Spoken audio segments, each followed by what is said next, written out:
Direction Pont-Aven, non pas pour ses galettes, mais pour une très belle exposition qu'on vous propose, exposition consacrée aux sorcières. Alors on est hyper loin des mégères de dessins animés. Ici, on retrace leur véritable histoire à travers des tableaux, des photos et des objets insolites. Maya. Oui, parce qu'elles ont longtemps été diabolisées, persécutées. Les sorcières sont plutôt représentées comme des femmes puissantes et fascinantes. Visite guidée signée Anna Reinhardt.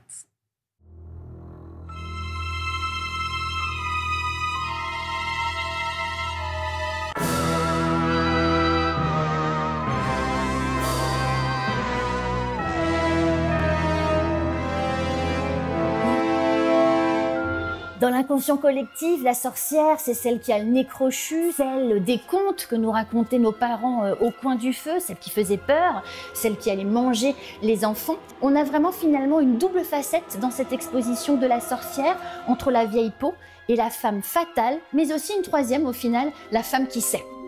Un livre a tout changé, c'est celui de Jules Michelet, un historien célèbre, qui fait paraître en 1862 un ouvrage, La sorcière, qui va changer totalement la donne et faire de la sorcière une femme positive, en osmose avec la nature. Alors c'est vrai que c'est une exposition riche et foisonnante, avec plus de 200 œuvres, des tableaux, des dessins, des estampes, mais aussi des objets d'art et qui permettent d'explorer plusieurs facettes.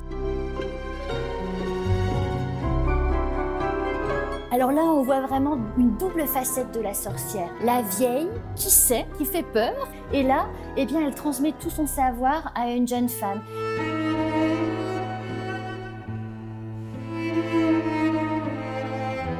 Dans cette section, on est plutôt dans la sorcière à la Jules Michelet, celle qui sait, connaît les éléments naturels. On la reconnaît avec son chat noir.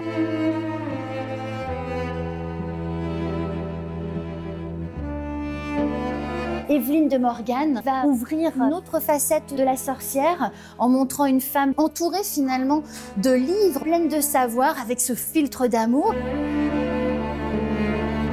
C'est assez exceptionnel puisque le marteau des sorcières, j'en ai toujours entendu parler dans mes recherches, dans différents livres. C'est un livre qui a énormément compté, évidemment, dans la chasse aux sorcières. C'est un véritable best-seller, malheureusement, qui donnait toutes les recettes, entre guillemets, pour chasser la sorcière, pour la torturer. Et ici, eh bien, la sorcière positive de Jules Michelet, puissante, en osmose avec la nature. Sa revanche. Oui, voilà, qui prend sa revanche.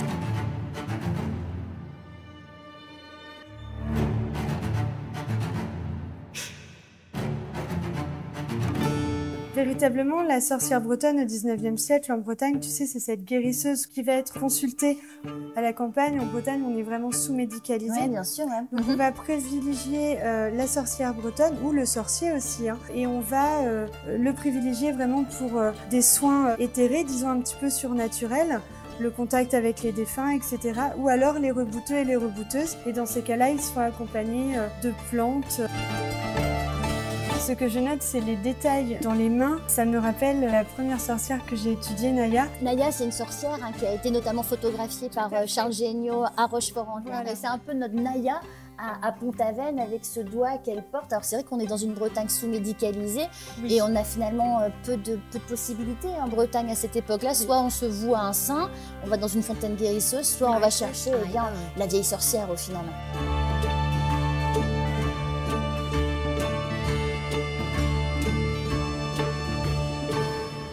Très belle exposition, vous avez jusqu'au 16 novembre, c'est au musée de Pont-Aven pour découvrir cette exposition et toutes ces sorcières.